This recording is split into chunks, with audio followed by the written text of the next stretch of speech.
Alright everybody, we're going to take a little dive into building some things right now, and to do that we are going to have a little space here. You just want to, if you want, you can take out the walls, you can extend the floor, and I'm going to show you how to do all that, of course, as we're doing this. For instance, if you want to get rid of some stuff, you can.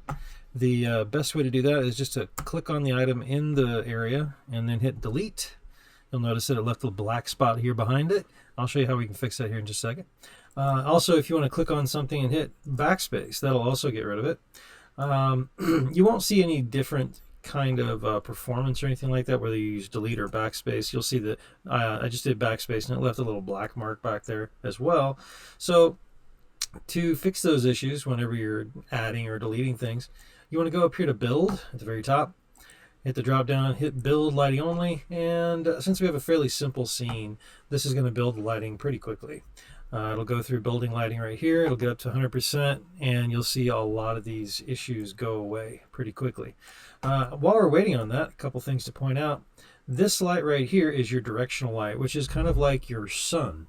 That's the thing that the direction it points is the way the light is going to be hitting your level. So this one doesn't really matter where it's at. It could actually be underneath the map if you wanted to. It's still going to affect all the structures, all the different pieces on here in the same way. It just depends on which way they're facing. All right, this thing finished up. We do probably have some overlapping lights, but that's okay. We're gonna work around that. And looks like all of our other issues went away. We do have this kind of large piece up here that I'm just going to leave up here for fun, and we'll talk about that a little bit later. But right now we're going to build something down here, and what we want to do is build a little house. So over here on this side, under our place actors menu, we're going to go and grab a cube. Okay, so we just grab a cube. We could have grabbed one that was already out here, but I wanted to show you how to grab something and bring it in. Now, once we have something highlighted or once we have something selected, we can hit F and that'll zoom us in on the thing that we're looking for. That's really helpful if you're trying to find something, because you can also go over here to the right in our world outliner and you can find all of your things in the level right here. Sometimes this gets very big. This gets pretty huge. So we'll also want to learn how to group things together, and we're going to find out how to do that pretty quickly. So with this one right here, we want to extend it out. Probably want to try and make a little house, like a very, very simple house. You know, 4 walls, a doorway, a ceiling, something, you know, to keep the rain out. And we want it to be big enough that we can maybe build some stuff inside of it. So let's make it pretty large. Okay, think about what if your own home, apartment, you know, wherever you happen to call home, if you took the walls out of it, how big would that be? You know, that's kind of what we want to shoot for, just an idea. All right, now one thing that can make your life a little easier here as well is if you have something floating over the ground and you want to make sure that it's going to hit the ground and not go through it, not be hovering over the top of it, you can use the end key. That's the end key. It's usually above the backspace on the right side of the keyboard towards the top. Use the end key and that'll snap that thing to the ground, or at least to the next mesh that's right below it. Another nice trick here when you're building is you can hold down the Alt key, then hold down the left button key and drag, and you'll make a copy of whatever you want to make a copy of in that space. This works for pretty much every static mesh in this space. In fact, that's what these are. These are called static meshes. Now, we just translated this across using these translate widgets right here, which also coincides with this widget marker up here at the top. We can use the W key to do that, or if we want to, we can use the E key to rotate, and we can use the Alt and copy with rotate too. See, watch this. There we go. And we want to rotate it all the way over to 90 degrees so we know that we're at a right angle there with it. Then we're going to switch back using the W key, and we are going to move that into place. Now, it's not that big. I think I might want to make it a little larger, but yeah, we'll see how it goes. All right. It's also a little bit too wide, so I'm going to go back into scaling and I'm going to pull it in a little bit here. And right now I've got my scaling option set to as low as possible. That means that it's going to be able to, you're going to be able to control it a little bit more.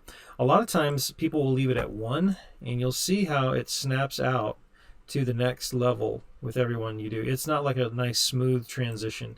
So if you're ever working with this and you feel like, you know what, I'm not quite getting it to where I want it to, you might go up to the scaling options right here and kind of play with these a little bit. I often will leave mine on 0.03125 just because I like to have that level of control. All right, now we've got that back wall set up. Everything looks pretty good there. I'm going to make a roof here with this, and we need to rotate that up. So I'm going to switch back over to our rotate, and I'm going to use the Alt. I'm going to hold down Alt, and as I drag this, it's going to make a copy for me. Okay, I'm going to switch back to that translate widget, pop it up here to the top. I'm going to cheat a little bit and hit end because that's going to cause it to slam right down on top there. And then I'm going to scale it up so it reaches all the way across this top of this house. All right, looking pretty good. Everything seems to be lining up pretty well. And then I'm going to grab the back wall, and I'm going to switch back to the translate widget with W, and I'm going to hold down Alt and click and drag. That's going to bring that thing to the front. And since I need a little doorway right here, I'm going to use the scaling option. Oh, hey, you know what? I didn't copy that. I was kind of curious if that didn't quite catch when I hit those buttons at the same time. Let's go ahead and bring this one back. We're going to make a copy of it and bring it back. So here we go. There we go. Now we have it on the front and the back. We have a nice enclosed box. So I'll go to the scaling options here. You know, it scales from both sides, so we're going to just keep an eye on how far we're going to go. And we have our doorway. Okay, not too bad. And let's take a look at what this looks like. We're going to use Alt-P, and that will start the play for this so we can walk around. We can take a look at what this looks like. Here's our little house. All right. And we can walk inside of it, and we still have a little bit of purple light, pink light, you know, kind of pinkish purple kind of spilling in there. So we're in good shape. This is our first little shape, our first little thing we've built. So if we want these pieces to be together, like if we want to be able to move these together, you can always hold down Shift and select all those pieces, and they will all move together. Okay, so we move this around, we have everything staying together. The thing is that if you click on something else and then come back, you're going to have to keep finding these inside of the outliner. So if I click over here and then I come back, it's only going to select the one that I select again. If I want all of these to be grouped together, I can actually group them together. I can right click here in the world outliner or here after I've selected them, and I can go to group. And now what that means is if I move this around, I'm actually moving everything around. And then if I go back and I click on something else, then I click on this, it's still grouped. So that makes things a little bit easier as you're trying to build out a level or you want to work with something. The other way you can do this, and if you need to work on something inside that group and you need to put it right back, you can ungroup it, or you can also unlock it. And what that does is allows you to go in here and select different ones. You can move them around slightly if you need to. And then when you right click again, you can remove from group. We can ungroup the whole thing, or I think we can lock it back. And let's see. Yep, it put everything back the way it was. So now we have the whole house back. We've made some small changes, and it'll just lock back. Now, another way this can work, we can leave it grouped up if we want to, but we can also just select these and do this. We're going to merge all these together. So I'm going to right click again, and we go down to where groups is, then we see merge actors. Okay, now this is going to make this into one solid shape. Okay, so, or one solid piece. It's not necessarily a shape, but one solid asset. So whenever you bring this out, you're not going to be able to change it again after you make this happen with these actors. When you merge them, that is it. So it's going to say these are the things that you're going to move to merge together. Then you hit merge actors. It's going to ask you where do you want to put it. You can decide wherever you want to put it. Right now we're going to put it on our content folder, and I think I want to call this Lil House. Okay, it is kind of small. We're going to go ahead and hit save, and you can see now down here in our content browser we have Lil House. We've merged. We don't need to merge it again. Don't go here and hit merge actors again, or you're going to get another one, right?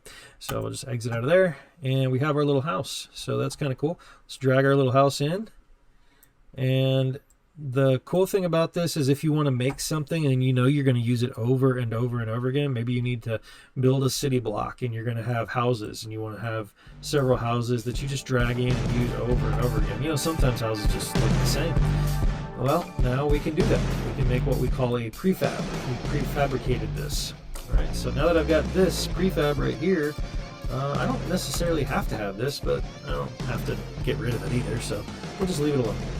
So this is how you can build your house. I need you guys to build your house and get ready for the next lesson.